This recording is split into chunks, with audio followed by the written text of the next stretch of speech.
This is Salon Prive at Syon Park near Ealing. It might look like an English garden party, but in fact it's one of the world's most important petrol fests, where supercars rub bonnets with hypercars and some of the most beautiful vintage four-wheelers you're ever gonna see. Now I'm wearing my bike shed tweed suit, but also I'm sporting a little tie. That's because today is seriously posh. Salon Prive started in 2005 and today attracts 5,500 people over 3 days. Day tickets cost £245 a pop, but you can pile your plate high with lobster and wash it down with as much champagne as you want, so it's a bargain of sorts. Well, Salon Prive has always been about excellence, but mainly in cars. But I'm pleased to say motorcycles are now becoming an integral part of the show. The centrepiece of the day is the Concours d'Elegance, where these bikes compete to be crowned best in class. Category E, Leaderboard Legends, is for classic race bikes with impeccable pedigrees. Category F, Striking Bikes, is what it says on the tin, and unlike Crufts, there are no dogs here. Well, will you feast your eyes on this stunning array of motorcycles? Now, for the judge who's got to decide who wins best in show, that would be a nightmare. It's even more of a nightmare because I'm one of them.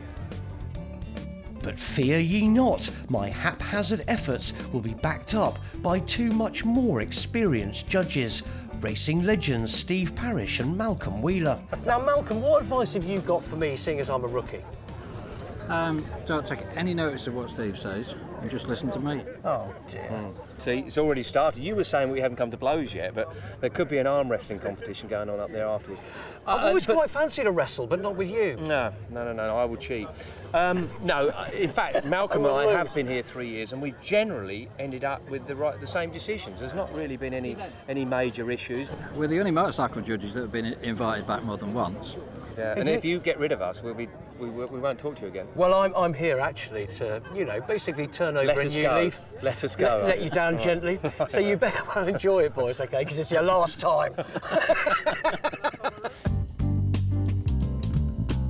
While Steve and Malcolm check out the racing bikes, I focus initially on the striking bikes. And believe you me, there's plenty to choose from. From this steampunk chopper from Paul Beamish's Crazy Horse workshop, to this unlikely collision between a Norton featherbed chassis and twin Reliant Robin engines. With these striking bikes, it has to be the wow factor. I have to look at that bike and go, that thing does something to my soul. One of my favourites is Alan Millard's astonishing attempt to build a bike, I kid you not, around an 8-litre V10 Dodge Viper engine. There are some bikes that frighten me to ride, yeah, yeah. But just on that, yeah. My God, that is a brute, isn't You've it? got to What's be it like? Totally strict with the throttle, basically. It's so easy to give it a little blip. A little blip's 130 from 70 in like 2 seconds. So you've got to be really strict. And when people say give it a bit, you don't. Otherwise you get nicked. Alec and Rafe's Typhoon is an off-the-wall attempt to turn a Ducati 900 SS into a 1920s style board tracker.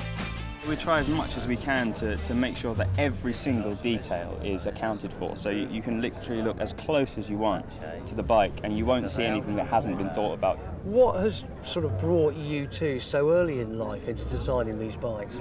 A breath of fresh air within the custom scene is what I think I was going for, and then Rafe came on board and he had a very similar mindset with what we're creating. With the racing bikes, we judge them on their racing pedigree and their condition. Entrants range from this 1961 Rickman Matisse to this Matchless, which won the Argentinian GP in 1962, to this rare 50cc item that is still racing today.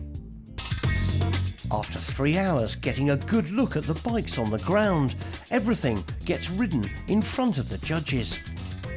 Just the sound of Alan Millard's Viper is enough to set off a small earthquake in eastern Australia. That'll do nicely. After half an hour and several more glasses of bubbly, the judging is over. The Rickman Matisse won the race bike category. And even better, Don and Derek Rickman both turned up. We were very honoured. It's still an icon and people want to see it. We didn't imagine that in 1960 there would still be machines like this entered for a concours d'elegance. At the other end of the age scale, I'm very pleased to say that Alec and Rafe's Typhoon won the award for most striking bike. Like Cinderella, it's time for me to leave the ball and swap my tweeds for my leathers. But what a fantastic day out, and unlike most English garden parties, it didn't even rain.